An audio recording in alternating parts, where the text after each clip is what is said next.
sepak bola terpisah dari urusan politik. Itu kalam fadhi, bohong. Demam sepak bola sedang melanda negeri kita. Keberhasilan timnas Indonesia di bawah umur 23 tahun melaju kencang di Piala Asia 2024 meruntuhkan tembok perselisihan, sekaligus mereduksi kata curang pasca pemilu raya 14 April 2024. Pratama Arhan Alif Rifai, bocah Blora kelahiran 21 Desember 2024, anak menantu dari Andre Rosiade, politisi Senayan asal Sumatera Barat, sukses memulangkan timnas Korea Selatan dari kancah Piala Asia di Daulah Qatar, negara Qatar, yang didirikan oleh Sheikh Jassim Ibn Muhammad Al-Thani dalam cabur sepak bola.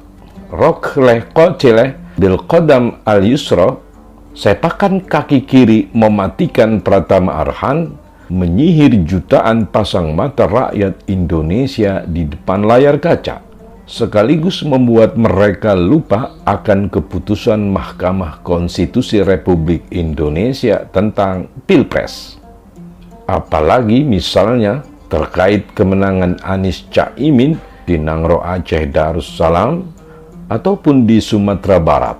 Yang rakyat Indonesia pikirkan adalah timnas Indonesia mampu membungkam Uzbekistan di semifinal, atau kata orang Arab Qatar, Mubarat nisfin nihai.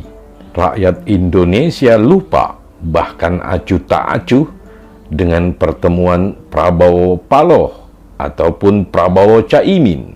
Mereka juga ogah urus Nasdem, PKB, bahkan PKS yang hari-hari belakangan sudah mulai ramai diberitakan ingin gabung dengan pemerintahan Prabowo Gibran. Dua tokoh yang selama pemilu dicap curang pakai label terstruktur, sistematis, dan masif.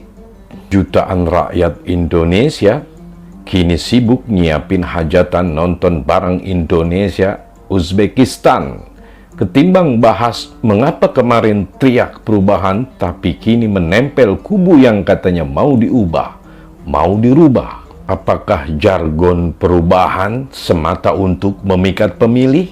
Bukankah selama ini mereka teriak lantang tentang etika? Bahkan kata Mang Dolar merebut masjid di bilangan Kebalen Babelan Bekasi. Lah ini gua kagok ngikutin elit-elit politik pengusung perubahan. Otaknya gampang berubah-ubah, ntar ijo, besok biru, oranye, sekarang kuning coklat. Ape kaya bunglon dikobak babasadi. Rakyat Indonesia sudah lupa pertentangan hasil pemilu 2024. Mereka nilai politisi kita hobi pakai jargon petasan boncos. Petasannya gede, pas mau disundut, mau disulut pakai api. Semua orang tutup telinga, tekep kuping. Ternyata suaranya boncos, tidak menggelegar seperti gedenya petasan itu. Rakyat Indonesia kini lebih sering ngomongin si Rafael Struijk yang di semifinal besok tidak bisa main akibat akumulasi kartu kuning bitokoh safra secara beruntun di dua pertandingan. Rakyat kita ogah mikirin lagi pemilu 2029 akan nyoblos partai apa. Mereka kini lebih seneng cara belajar nyebut yang benar saat melafalkan nama Nathan Chu Aon, pemain timnas U23 Indonesia asal klub Swansea City, Inggris. Dan siapa nama engkong uyut daripada Nathan yang dulu hijrah ke Belanda. Rakyat Indonesia kini lebih hobi zikir, baca salawat Nabi di depan TV. Saat nanti Hernando CS berhadapan dengan timnas U23 Uzbekistan. Di warung kopi, kini banyak orang ngomong apakah timnas kita bisa ngalahin timnas U23 Uzbekistan. Apakah anak-anak dari negeri Imam Bukhari itu dapat kita kalahkan? Sementara hingga saat ini, dari mulai fase grup, timnas Uzbekistan tidak pernah kalah.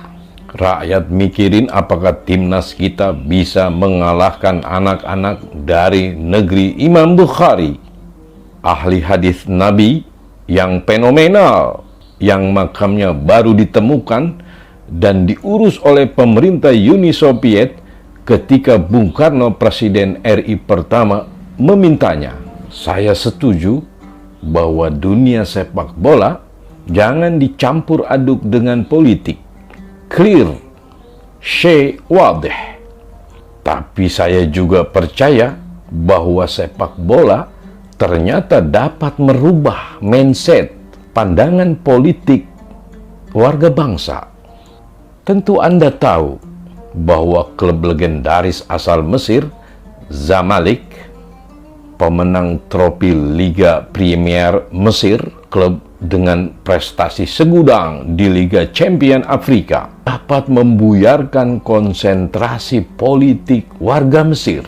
Warga tidak urus politik, sehingga selama puluhan tahun Presiden Husni Mubarak menjabat sebagai Presiden Arab Mesir, sampai terjadinya Arab Spring yang melengsarkannya pada 12 Februari 2011 silam.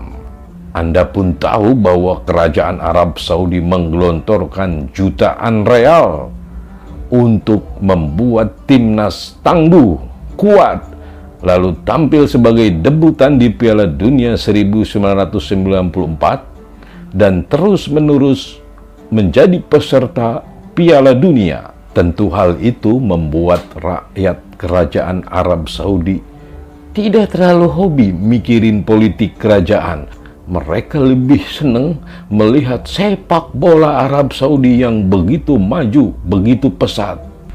Kini sadarkah kita bahwa efek Sintayong, taksir Sintayong, telah sukses meredam gejolak politik pasca Pilpres 2024. Ditambah dengan kepiawaian Erick Thohir, Presiden Federasi Sepak Bola Indonesia, yang lihai menahkodai PSSI, melobi klub-klub di Eropa, di Jepang, di Korea Selatan agar pemain-pemain Indonesia bisa bergabung di Piala Asia di Doha, Qatar.